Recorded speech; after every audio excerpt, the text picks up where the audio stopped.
Buck wild. That is one way to describe Atomic Buck, but it's so much more than just buck wild. This film has a lot of insane elements that are sadly quite underappreciated. The origin story of Buck is actually pretty epic, almost on par with Batman or Superman levels. And then there's all the sci-fi tech stuff, which by the way the director said was 99% real. Which means that this movie is basically a time capsule of things that will eventually be possible in our own future. When you put all that together with some great action sequences, funny moments, and even a bit of romance, you get a pretty solid B movie that's well worth your time. So here's everything you need to know about Atomic Buck, including the meaning behind his name, which I think is really cool.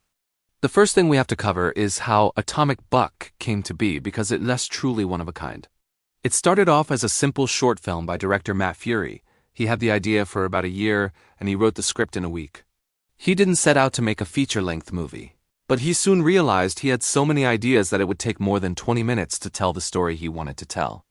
While making the short, he pitched it to producer James Duddleson, and they formed Team Skull and made the movie over the course of 2 years while working on their day jobs.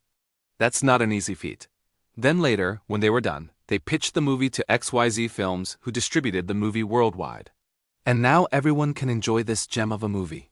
So why did Matt make Atomic Buck? Well, there are 2 reasons. First, he wanted to explore the world of private military contractors, especially during the early stages of drone warfare, which is quite fascinating and complex. Second, he wanted to make a movie about a guy who feels trapped, someone who longs to be free, and if you ask me, I'd say he succeeded at both. Buck is a solid protagonist. He's got a chip on his shoulder, so he's not a Boy Scout, but he's got morals. He does what he thinks is right, even if it costs him. And he's also a very relatable character. I mean, who doesn't want to be free? Who doesn't want to go to space? I know I do. As for the world of PMCs, well, I don't know enough about it, but it certainly sounds interesting and futuristic. Private military contractors are basically mercenaries, but instead of working for a country, they work for anyone who can pay them. They can be hired to do anything from training soldiers to full-blown fighting. There's no rules or regulations. They fall outside the law, so they can do whatever they want without any oversight. There are a few different PMCs in Atomic Buck, but the main one is Black Ops Unlimited, which is run by Wade, played brilliantly by Yoel Vasquez. Wade is a good example of someone who isn't a bad person, but he's willing to do bad things for money. In fact, he starts off the movie with this line, "Anything for a profit is by definition morally neutral." Now back to the topic of freedom.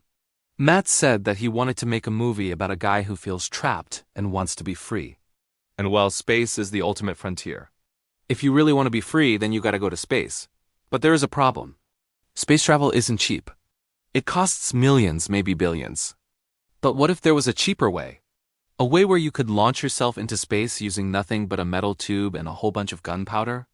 Enter the Harbinger 1 rocket, which is designed by Buck himself. The cool thing about this rocket is that it uses a new type of engine called a linear induction motor. This type of engine is still in the prototype stage, but it's theoretically possible to build one. According to what I found online, these engines use electromagnetic forces to accelerate a craft through a vacuum without any moving parts. They read much simpler than traditional rocket engines, and they could potentially be used to make spaceships that travel much faster than the speed of sound. Buck works at a company that makes these engines, but they won't let him test it yet. He needs more data, more proof that it works. But he's not going to wait around. No, sir. He's going to take matters into his own hands. And that's where the name Atomic Buck comes from. He launches himself into space using a test version of the Harbinger 1 rocket and a spacesuit that was designed to withstand the incredible G-forces of the launch. And it's one hell of a ride. But once he gets out there, he's free. He's finally alone and no one can touch him. That's what Buck thought anyway. But before long, he's found by the military and they want him to come back. They offer him a deal.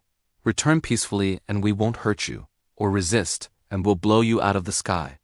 But Buck doesn't back down. He fights back against the jets that are trying to kill him.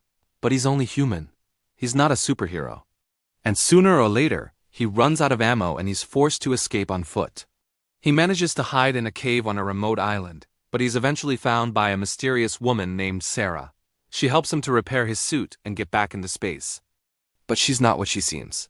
She's actually an assassin sent to kill Buck, but she changes her mind when she learns about his plan to leave Earth forever.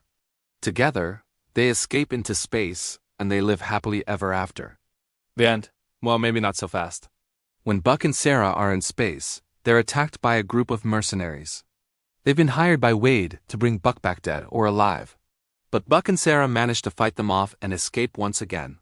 They land on a planet called Kepler 452b, which is similar to Earth, and there they meet a group of friendly aliens who help them to repair their ship and get back to Earth. But when they arrive back on Earth, they're greeted by a military that's even more hostile than before. They open fire on Buck and Sarah as soon as they land, but this time, Buck is prepared.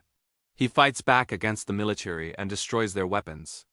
He then goes on a rampage, killing everyone who tries to stop him. In the end, he's arrested and taken to prison. But it doesn't matter because he's free in his mind. He's free from Earth and its problems, and that's all that matters. There's a lot of action in this movie, but it's also got a lot of heart. The chemistry between Buck and Sarah is undeniable, and their romance is one of the best parts of the movie. I'm not gonna lie, though. There are some parts of the movie that are a little cheesy, like when Buck is talking to his dog before he leaves Earth. But overall, it's a well-written movie with a lot of depth. You can tell that the crew put a lot of time and effort into this movie, and it shows. The visuals are amazing, and the soundtrack is incredible. I'm not surprised that this movie won Best Science Fiction Feature at the 2023 Independent Filmmaker Festival. It's a great movie, and I highly recommend it. So if you want to watch a movie that's a bit different, that's got a great story, great characters and amazing visuals, then I highly recommend Atomic Buck. Thanks for watching. If you enjoyed the video, please subscribe and check out my other content. I love diving deep into the details of Sci-Fi movies and shows. And thanks for watching.